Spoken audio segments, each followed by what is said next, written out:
Hello and welcome to the Claret Blue Podcast match preview / Inside Bodymore show as John Townley reports back from being inside Bodymore this afternoon to chat to Unai Emery ahead of Spurs versus Aston Villa at the weekend. It's Friday evening for us, but this episode is out Saturday, so the game is tomorrow, and I will try and refer to it as tomorrow throughout to make sense for those listening. You've been to the press conference today.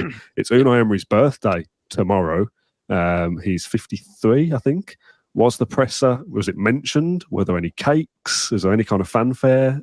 Yeah, I don't think Unai's aware that it's his birthday on Sunday. I'll put my phone down and see him after the game to the press conference and say, like, happy birthday. Or I might say in Spanish. He'll probably just look at me like, sit down. When's your birthday, Dan? I should know this. Is it next month? No, it's this month now, 26th. This month. Okay. Do you care about your birthday? Not as I get older, no. I'm not bothered really anymore. No, mine's in mid-January. And I don't obviously have an experience of what it's like to have a birthday at any time. And I'm not complaining. Like, I mean, everyone has a birthday. But like, it's such an awkward time to do anything because it's cold. And mid-January is always like when people are trying to save money and stuff, as am I. So, yeah, I wish my birthday was in July or May. Speaking of birthdays, Ange Postecoglou was asked about Unai Emery's birthday in his press conference, basically saying, are you going to spoil his big day? And he said something like, I hope it's miserable, mate. And then he kind of said something like, it looked like he was about to dig Emery out for his age or something. And they went, well, I can't say anything because I'm the oldest one in the mate. Something like that. Oh, that's a terrible accent. I shouldn't be doing it. Apologies to all our Australian listeners and everybody else. My apologies. Hope he doesn't watch this. It's like a guilty pleasure of mine. I always watch his press conferences.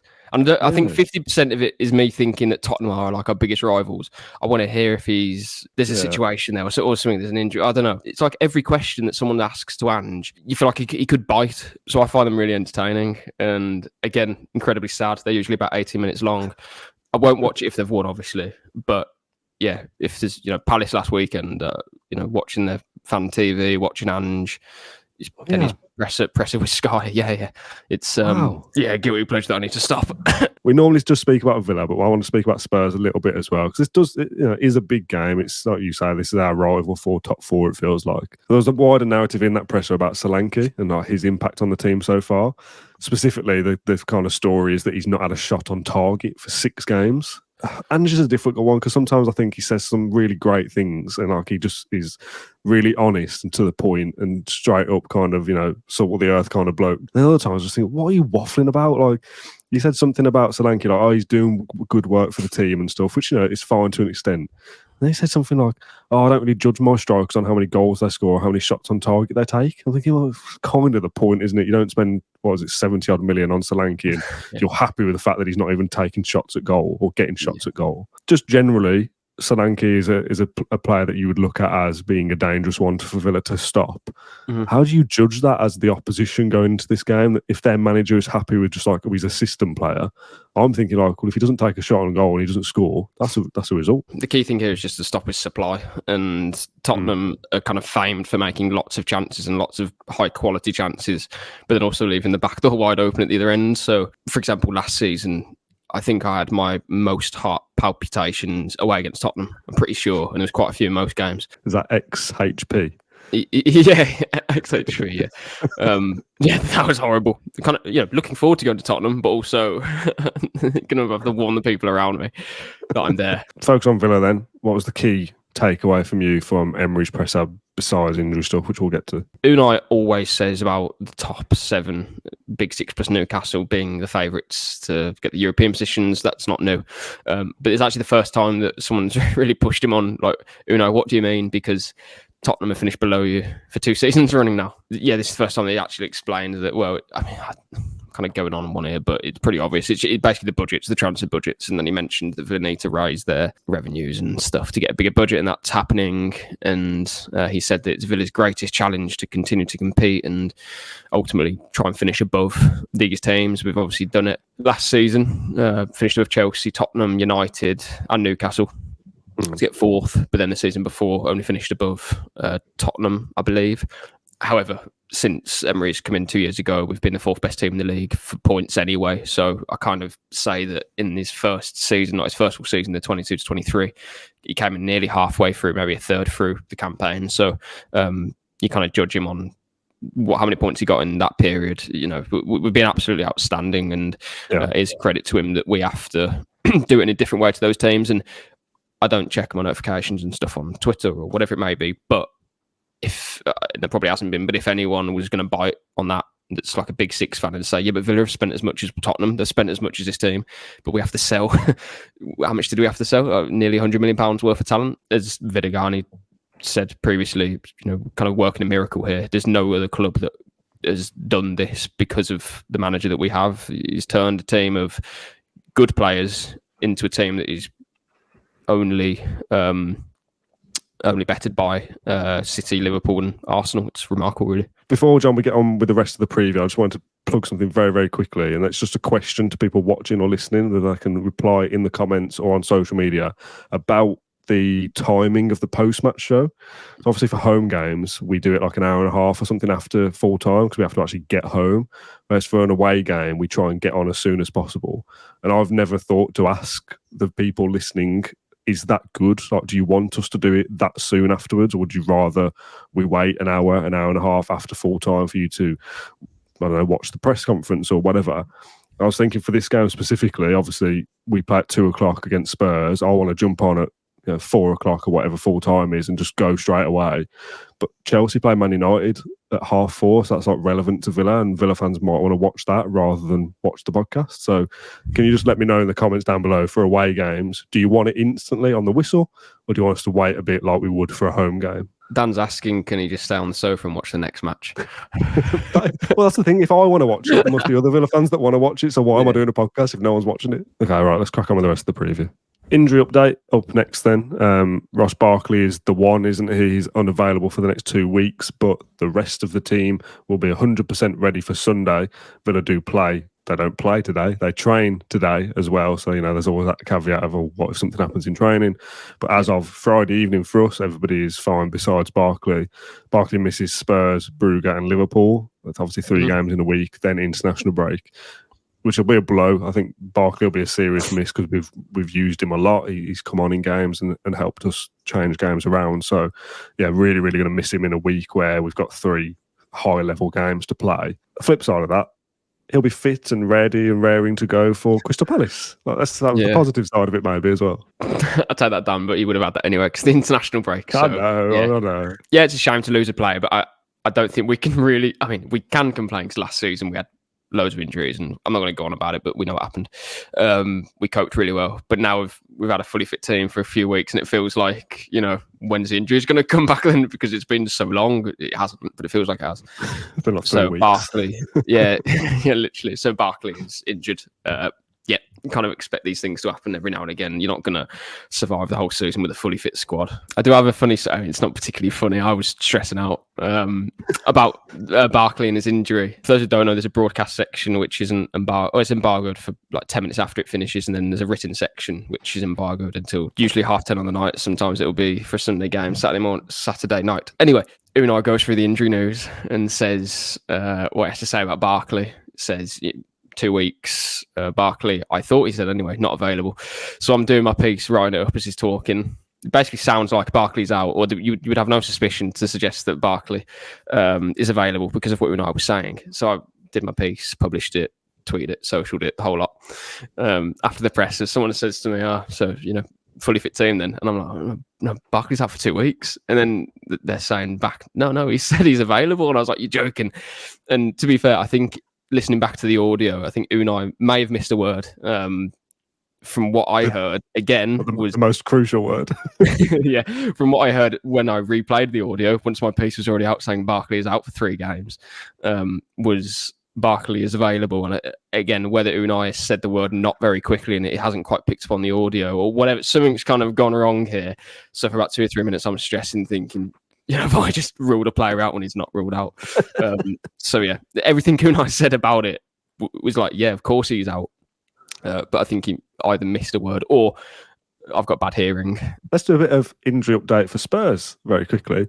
Van der Ven is out for, I don't think it's as bad as I feared, but he's certainly out for the weekend, which is the kind of main thing for Villa short term. But also, and again, you don't want players to be injured, but the longer they're without one of their good players is potentially beneficial to Villa longer term because he'll miss more games and maybe they'll drop points. Romero and Werner have a chance, Ange said. What that means, we don't really know. But Van de Ven is the one. He's a blow, isn't he? Not having him. Yeah, for sure. I think Van de Ven's an excellent player, and it is a bit of a concern for him, though, and for Tottenham that he's picking up his hamstring injuries. He's quite explosive. So we all know even we've had players before who keep picking up those injuries, and it's not ideal. But I guess the positive for them is that, it's not like a serious one. It's only a strain. So I don't know, 4 weeks, something like that, maybe 3-4 weeks that he might be out for, which, would rule him out of Villa and Ipswich. They play next weekend. I think they play City after the international break. So whether he's playing that or he isn't, it's a difficult game. So to be fair, those two matches kind of, if it was harder opposition, how do I put this? Maybe they expect to lose to City and beat Ipswich. So there's not going to be like a big difference if he's playing or not. Whereas if it was, I don't know, Bournemouth away and Fulham or something, maybe there'd be a difference there. So these things are important because we are competitors to Tottenham this season. So I'm not going to kind of apologise for talking about them. Romero and Werner, I think Romero obviously probably more important as such to this game, because that's probably two centre-backs that they're not going to be with. If he plays, then is he going to be 100%? Probably not, because it seems to be a bit touch and go. Both of those players didn't play against Villa last season. I held the door open for Christian Romero at the Tottenham Stadium last season. I don't remember if he said thanks or not. So, that was outrageous. In the game where Cash obviously put in a tackle against Bentancur. Is that when he ended Bentancur's career for about 3 weeks? Yeah. Had to hang his boots up for a few days. And then there was that image going around of Romero wearing that puffer jacket, and the Tottenham fans were like, what's his name? Cootie. Cootie's coming up here. Oh no, QT with his little puffer jacket. Oh no. Yeah. The opposition view is back, John. At long last, I've finally been able to track somebody down who will speak to us. I caught up with Ned Keating, who's a colleague of ours. He's a video podcast producer, but he's a big Spurs fan as well. So that's why he's here. He's not the Spurs reporter, but it's Spurs fan is good enough for me. We've been mildly disrespectful about Spurs, so let's hand over to a Spurs fan to try and fight their corner a little bit, and then we'll have a chat about it afterwards. How's things, mate? All right? Yeah, well, good. Thanks, mate. Obviously we're talking the day after Spurs got their win over Manchester City, so a bit happier now than if we'd spoken a little bit earlier in the week after that Crystal Palace game instead. We're here today to talk about the weekend's game, of course, tomorrow afternoon at, what is your stadium? I was going to say the London Stadium, but that's absolutely not correct, is it? That's West Ham. It is. Yeah. Do you want to offend me? No, it is the, rolls off the tongue, the Tottenham Hotspur Stadium. I think we're still looking for stadium sponsors. So if anyone's listening, give Daniel Levy a ring. You might be able to sponsor it. Maybe it could be the NordVPN, Tottenham Hotspur Stadium. There we go. That's a nice little plug, isn't it? First of all, Ange, tell me about him, because there's little bits that I see here and there where sometimes you see some of his quotes of a press and you think kind of straight talking, says it as it is, I quite like it, then verges into that's deluded, like what you're talking about. Like the most recent one was show me another club that's improved in 15 months or so, or 2 years. I was thinking, well, yeah, that's us, is it not? So I don't know what to quite make of him. I kind of, part of me likes him, part of me hates him, to be perfectly honest. Well, he's a character, and that's what you need in the Premier League, isn't it? And sometimes they'll play the pantomime villain, and sometimes they'll kind of, when he first came in, everyone was in love with him, weren't they? And it kind of is similar to when Mourinho first came in. You're like, oh, we've not seen someone like this before, and likewise with Klopp as well. And they all have their moments, don't they, as well? That they're kind of, there are times that the media not necessarily turns against them, but you can kind of see the court of public opinion goes a little bit away from them. They're like, oh, I'm not sure, you should have said that right there. And then they'll come back in the next press conference, come out with another cracking soundbite, and everything's okay again. We'll see. Maybe it's just because Spurs are so annoyingly inconsistent. As we referenced earlier, the fact that we could lose to a team that hadn't won in the Premier League all season long on Sunday and then go and beat an all-conquering Manchester City side. Yes, they had made changes, but a Manchester City side who hadn't lost so far this season. I mean, that sums up how inconsistent Tottenham are. And I don't know, maybe that's what's causing Ange to be a little bit more angry and aggy this season than he was last year. Van de Ven injured in the week is a blow for Spurs and a a boost for Villa, I suppose, similar to last year, wasn't it? I think he missed the Villa game last year with a couple of others as well. Villa played Spurs at a good time last year, it felt like, and part of me feels like similar this year as well. Like, yes, it's away and it's going to be difficult. We've spoken in this video already about how difficult this game feels, but there's also a part of me that thinks, well, Villa can kind of maybe strike a good moment. You never know what team is going to turn up, so I suppose that makes it kind of hard for when you're doing your scouting reports. You're never sure which Spurs are going to play. Is it the one that can play football, the ones that can't, as we saw against Palace at the weekend, against Brighton as well the other month, or is it going to be the one that turned up in the second half against West Ham and against Manchester United early on in the season? Van der Ven is a big blow. Hindsight is a fantastic thing, but I think it was quite a stupid decision that to play him at left back last night. Ben Davies was on the bench, could have played left back instead last night. Okay, maybe he was looking for pace against this Manchester City side instead, but you've got to choose what to prioritise. And yes, it'd be great if Tottenham can go and win a cup. I was thinking earlier this year, I was a good little Catholic boy. I was meeting the Bishop the last time he won a trophy on my way to getting confirmed. I've got a picture upstairs. Half a lifetime ago almost it is since we last won a trophy. But we know what comes with finishing in the top four in the Premier League. It's a bigger financial reward. So I thought it was a bit daft to risk that, and it has come back to bite Tottenham on their backside in terms of Mickey van der Ven missing the game at the weekend. That will be a big blow. It will impact how Tottenham play, especially with Aston Villa and the pace that they can have in their attacks as well. It's going to put a lot of pressure on, I would probably say, Radu Dragosan more than Christian Romero in terms of slotting into that role, being the one that has the kind of, I think they've both got a similar level of pace. None of them have that pace that Mickey van der Ven does, so it kind of puts that extra pressure on that Spurs defence. If this game was being played in April, I think you'd have much more sense of this has got a bearing on clubs finishing in the position they're going to finish in. For the 10th game of the season, there's still obviously a long way to go. Neither side will want to lose, obviously, but winning it would be a kind of a statement of intent of beating a rival. We're both going for the top four. Possibly fifth will be enough if the coefficient goes whichever club needs it way. Probably you, I think. Villa feels like if we finish above Spurs, we'll probably finish in the top four, is how it feels to me. What's your assessment, prediction, whatever word you want to go for Spurs this season? Like, there's a few Villa fans that kind of think Spurs are dangerous and they're the one to compete with, and I think that's the side I fall on. And others kind of think, well, they're Spursy. You never know what's going to show up, kind of thing. Maybe the best they can do is sixth, and Villa will be finishing above them anyway. And it's Chelsea we need to worry about, or somebody else. What's your take on the top four? I think Villa have looked good this season. Morgan Rogers has really impressed me in particular, and especially how they're playing. The difficulty for Villa now is that I'm going to praise you for how you play in Europe, but you know better than me that the hangovers that you've had after those European games. It sounds weird. These great European sides, you've done so well so far, but it's just those games afterwards when they're back in the Premier League and at the weekend as well to drop those points. It's those kind of frustrating things that might, because I think it's going to be a lot closer in terms of that top four race this year as well. And you're right to include Chelsea there. For me, I think that they're the spoiler in the pack. I think that they would happily drop anything to do with the Europa Conference League if they ended up going. Like, of course, every player wants to win every game, but for them, are the players going to look back at the end of their career and go, "Oh, the Conference League, that was a great trophy to win." Whereas I think for Villa, you'll want to go deep in the Champions League, go as deep as possible, as long as possible.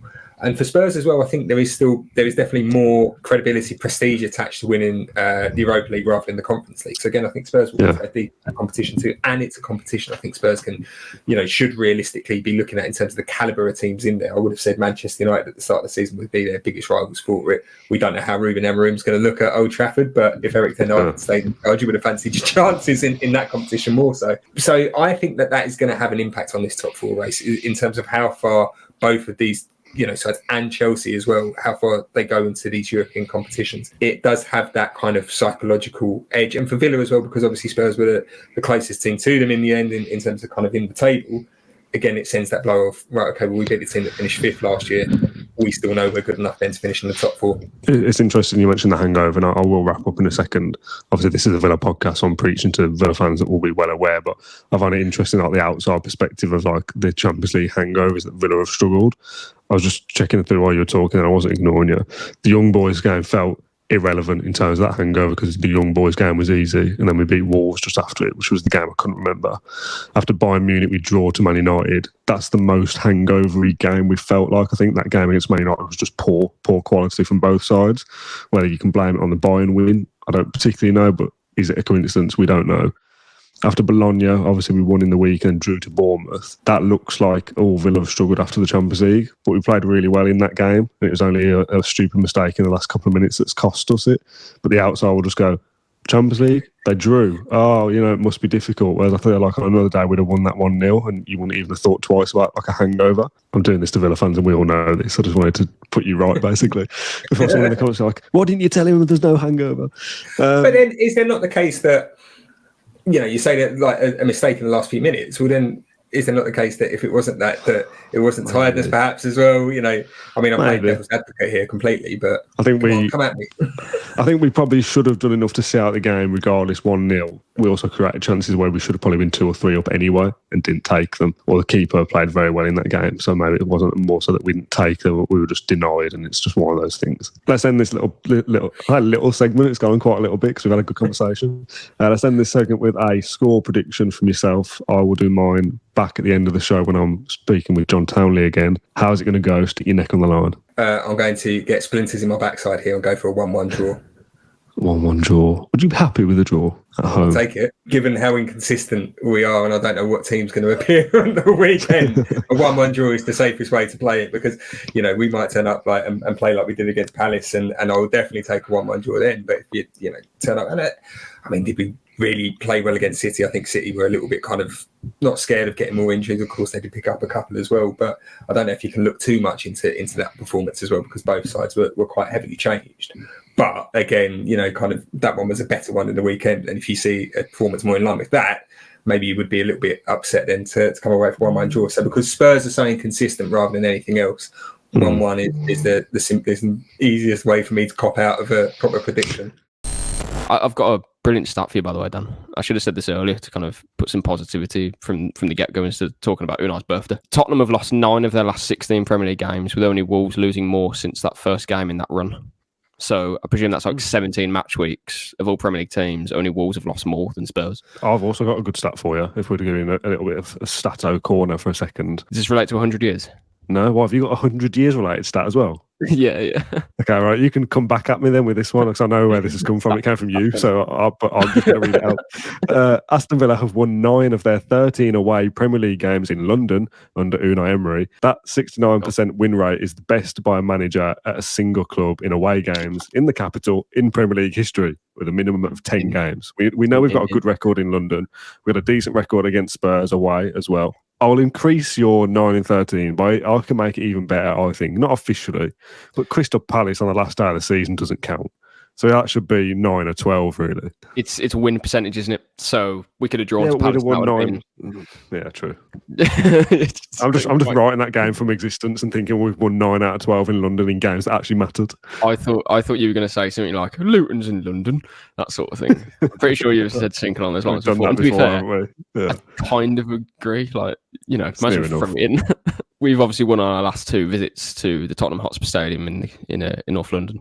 If we win a third game in a row against them away, then it will be the first time we've done that in the league since 1924, which is 100 years ago. Good, you know what? Good bit of statage there from us. Yeah, I remember last season when we beat them again, and I kind of didn't like the Twitter post that was put out afterwards, if I'm being perfectly honest with you. I don't remember it.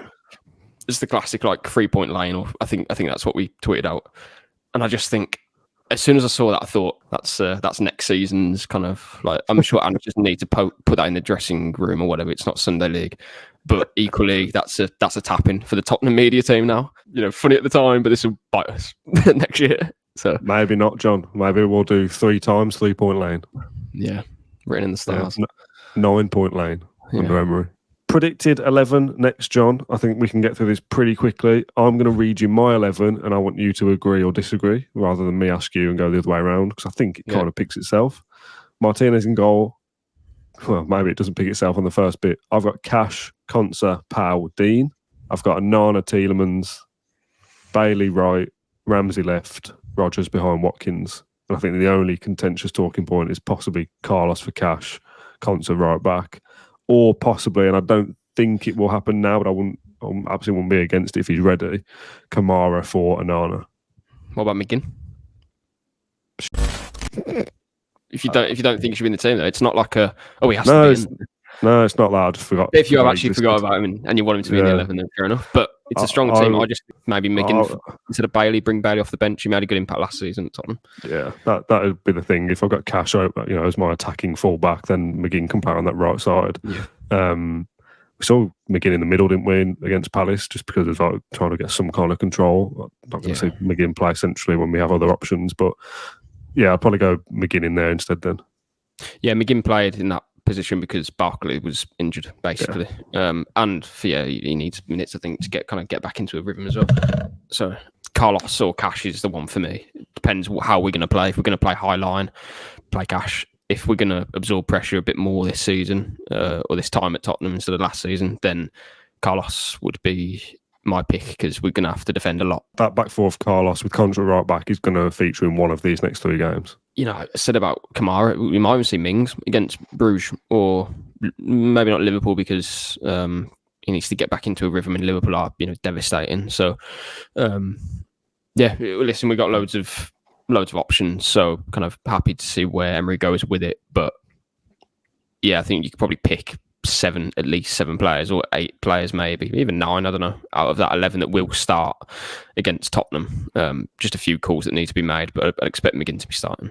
Score prediction time then, John. Yep. I did a bit of prep before you came on while I was waiting for you to start. And what I should have done really is, kind of remembered that John McGinn played football for Villa and things like that, rather than what I actually did, which was I've done my prediction on a piece of paper as always, but I know that you do a bit of artwork on your phone, so I've coloured it in. I found a felt pen and did some colouring while I was waiting for you to join, rather than doing any actual prep for the programme. But here we are. Are you ready to reveal your score prediction for Spurs? Yeah. We got nothing for Bournemouth, by the way. We both thought we'd win. We drew. Yeah. So we are where we are. Okay, ready? 3, 2, 1. Oh, I've gone for a 2-1 Villa win, coloured in red pen. John Townley's gone for a 2-2 draw. Desmond, why? Desmond 2-2. Well, I don't know why I'm asking you why. It's just a score prediction. That's what I think. I think there'll be goals for both sides. Hence 2-2. Yeah. I think we can definitely win. I think, it's a really difficult game to call, though, to be perfectly honest with you. The only thing that we have an advantage is the big thing is that when we appear to be kind of dipping in form, maybe, or something like that, we usually go right back up with a difficult game. We did it a lot last season. Tottenham away feels like, tricky match, of course, but also a really good opportunity for us to kind of...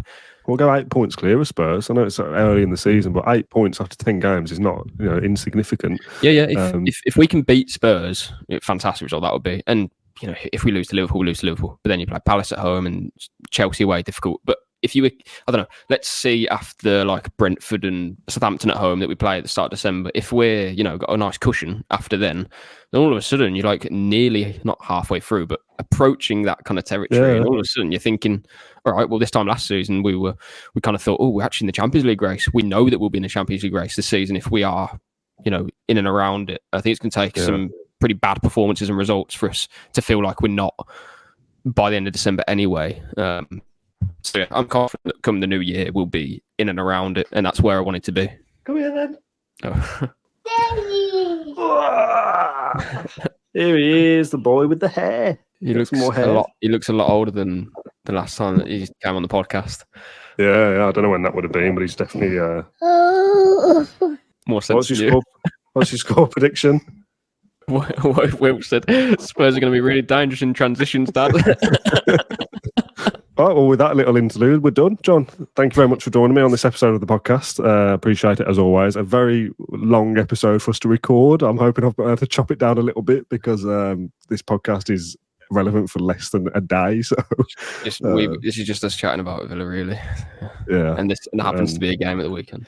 Yeah, and some other stuff that we probably should cut out. So if you got this far into this long episode that is, expires within 24 hours, leave a comment with Unai's birthday cake so we know you got to the end. It's nice to know that people consume the whole of the episode. So when you see all the comments scrolling through and it's all like Unai's birthday cake, or last week was Man United are rubbish, it looks nice.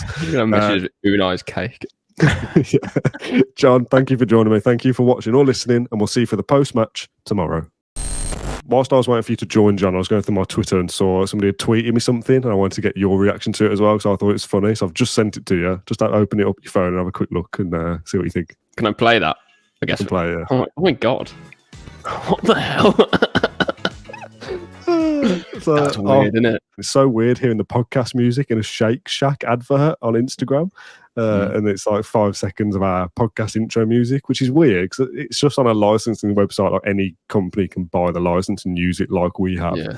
But seeing it out of context away from the podcast, like it doesn't fit, does it? That music does not work on a milkshake advert. No, not at all. It's the podcast. Have you ever had a Shake Shack? No, I haven't. Is it an American thing? It must be UK as well. I've never even heard of it. Yeah. It's in like, I'm pretty certain there's one in Birmingham. Okay, cool. Have you? No. Oh, good content then. I'm glad. Why did you ask me if I had and you haven't either?